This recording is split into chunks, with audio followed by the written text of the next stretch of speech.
So just what is the doctrine of discovery anyway? Recently, this term has come to the attention of many Canadians following the death of Queen Elizabeth and the earlier visit of Pope Francis to Canada. But what does it mean and why is it important? I found the following quote from Vancouver Island's Bob Joseph, who wrote the book 21 Things You Might Not Know About the Indian Act. I quote, "The doctrine of discovery provided a framework for Christian explorers, in the name of their sovereign, to lay claim to territories uninhabited by Christians. If the lands were vacant, then they could be defined as discovered and sovereignty claimed," end quote. This happened in 1493, a year after Columbus arrived in America. That's 530 years ago. At that time in history, the Americas were inhabited by 100 million Indigenous peoples, about 1/5 of the human race at that time. But because they were not Christians, the land was declared terra nullius, i.e. empty or vacant. You may have heard the doctrine of discovery referred to as a papal bull. This means it was an official document issued by the Pope. This edict instructed how European explorers were to treat Indigenous people. Simply said, the doctrine of discovery is the authorization for colonialism as we have known it for centuries now. Fast forward some 270 years, the Royal Proclamation of 1763 was issued by King George III. It set the constitutional structure that forbade settlers, i.e. Europeans, from claiming land from the Indigenous occupants, unless it had been first bought by the Crown, which was the British monarchy, which is the British monarchy, and then sold to the settlers. This proclamation is referenced in Canada's Constitution Act of 1982. This act contains the Canadian Charter of Rights and Freedoms. The Royal Proclamation has been labeled as an Indian Bill of Rights.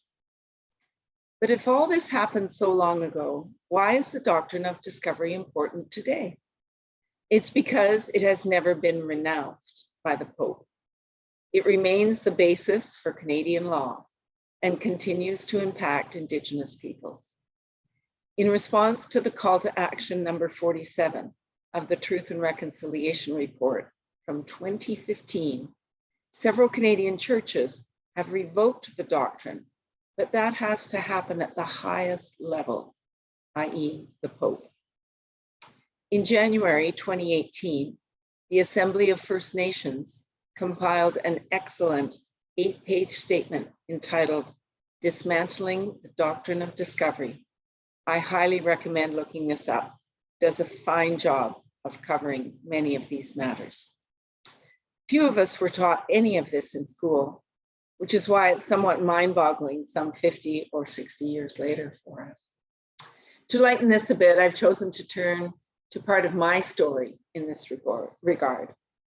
You may be wondering, why does this matter to me, Karen Christie, a settler born in Canada well over half a century ago and descended from Scottish and English immigrants? That's not an easy question for me to answer. Most likely, it's because I'm a lifelong learner and I was a teacher for 13 years. I think learning must be in my DNA. I moved to Victoria from Ottawa in 2016, just after retiring from my career in international development. What did I know then about Canada's Indigenous peoples? Very little, frankly. But it's never too late to learn, right? And BC provided an ideal environment for getting to know something about a topic I'd never really needed to know.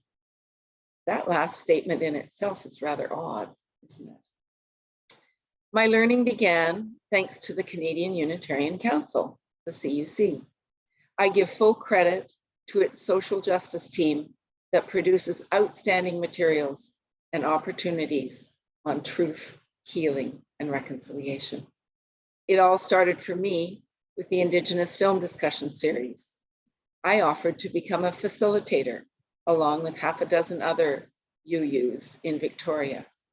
Training was provided by the CUC and led by Reverend Melora from Victoria's other Unitarian congregation.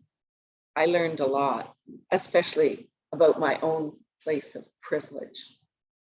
Having lived several years in developing countries, I've always been aware of my good fortune at being born Canadian.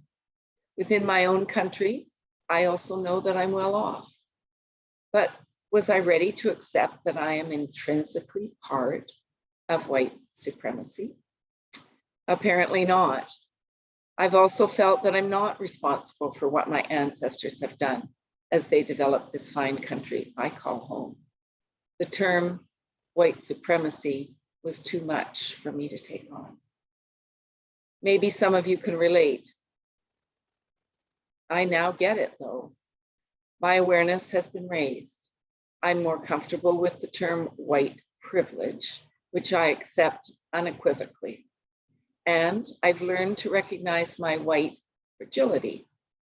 When it surfaces, and as Reverend Melora has taught me, I stop and acknowledge what's happening. It's like a mindfulness bell. I take a few deep breaths. I sit back and open my heart and mind. I listen. Gradually, I learn. May it be so for all of us in this unsettling journey facing us. Thank you.